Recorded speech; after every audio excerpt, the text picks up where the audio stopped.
দর্শক শ্রোতা, আসসালামু আলাইকুম। স্বাগতম জানাই নতুন আরেকটি ভিডিওতে। আজকে আমি এখন এই মুহূর্তে অবস্থান করছি রাজবাড়ী জেলার পাংশা উপজেলার বাবুপাড়া ইউনিয়নের তামিলিয়া দুর্গাপুর গ্রামে। আপনাদের মাঝে এমন একটি গল্প শেয়ার করব, যিনি কিনা 27 বছরের একজন যুবক, হুইল চেয়ারে অতিবাহিত করছে রাত দিন 24 ঘন্টা। চলুন সরাসরি আমরা তার কাছ থেকে শুনে আসি জীবনের গল্প ও কাহিনী। আসসালামু আলাইকুম রাহমাতুল্লাহি ওয়া বারাকাতুহু। আমি দীর্ঘদিন অসুস্থ মাঝেই আছি।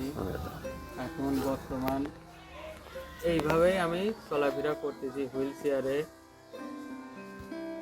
যা এটা স্বাভাবিক মানুষ যেরকম চলাফেরা করে আমি সেরকম করতে পারি না। এখন বর্তমান আমার এই অবস্থা।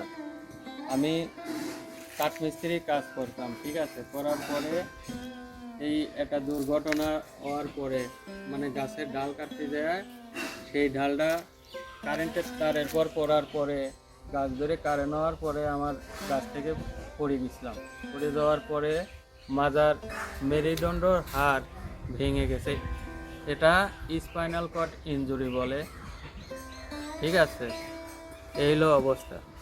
তো আপনি স্বাভাবিক কাজকর্ম করতে পারছেন কিনা? জি না, আমি এখনো কোনো কর্ম করে খেতে পারি না। আপনার কোথা থেকে কোন পর্যন্ত সমস্যা? আমার নাভির নিচ থেকে ফুল ওভার, ঠিক আছে, নাভির উপর থেকে সব ভালো আছে, মানে নিচ থেকে ফুল ওভার, পোশাক পায়খানা আমি ঠিক পাই না, বিছনাতেই হয়। এই হলো অবস্থা। পারিবারিক জীবনে, সাংসারিক জীবনে কে কে আছে? এখন বর্তমান আমার মা, আব্বু, ছোট ভাই আর আমি সঙ্গেই আছি। আমি বিয়ে করছিলাম একটা, ওখান থেকে আমার মেয়ে আছে একটা, সে বউ আমার সাইডে চলে গেছে। যাওয়ার পরে মেয়েটাও এর কাছেই আছে, আমার কাছে নাই। এই হলো অবস্থা। তা আপনার এখন দিন কিভাবে চলছে? আপনার এই যে খরচ? এখন বর্তমানে ওই যে ছোট ভাই আছে, বাপ আছে, এরাই আমার দেখাশোনা করে। তো এই যে আপনার অসুস্থতা, এটা কতদিন ধরে?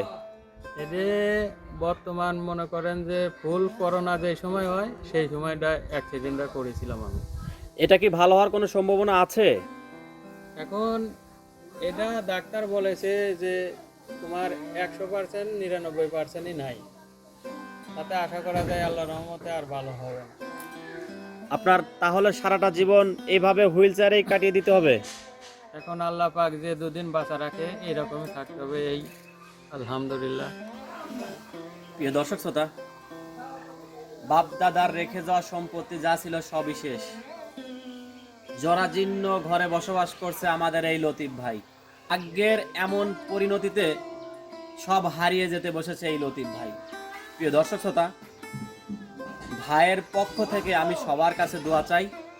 ডাক্তার বলেছে ভালো হবে না, জীবন দশায় যতদিন বেঁচে থাকবে এই দুনিয়ায় এভাবেই কাটিয়ে দিতে হবে সমস্ত জীবন। ডাক্তার বলেছে ঠিক আছে, কিন্তু আমাদের যিনি সৃষ্টিকর্তা তিনি চাইলে সুস্থ করে দিতে পারে এক নিমিষেই। তাই এই লতিফ ভাইয়ের হয়ে আমি সবার কাছে দোয়া চাই, ভাইয়ের জন্য দোয়া করবেন যেন ভাই সুস্থ জীবনে ফিরে আসতে পারে। আর একটি ছোট্ট অনুরোধ, স্বাদ আছে সামর্থ্য নেই, সামর্থ্য আছে স্বাদ নেই, অনেকেই আছেন।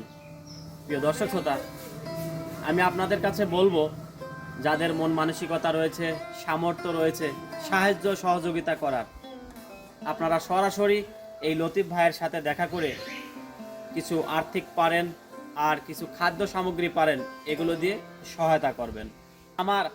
আমারই দেখে খুব কষ্ট লেগেছে যে আমার মতো একজন সদ্য যুবক, ফুটন্ত যুবক, যার বয়স কিনা সবে মাত্র 27, হুইল চেয়ারে ঘুরে বেড়াচ্ছে আনাচে কানাচে।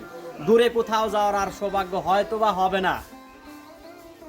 তাই বলছি, দূর প্রবাসে যারা রয়েছেন, বাংলাদেশে যারা রয়েছেন, সাহায্য সহযোগিতা করতে পারলে আমার এই লতিফ ভাইয়ের দিকে একটু নজর দিবেন। কেউ যদি সাহায্য সহযোগিতা করতে না পারেন, আল্লাহর রহমতে সবার কাছে একটুই আশা, সে সবাই আমার জন্য দোয়া করবে। আমার এই নাম্বার হলো বিকাশ করা 01761400487 পার্সোনাল। পার্সোনাল। ঠিক আছে।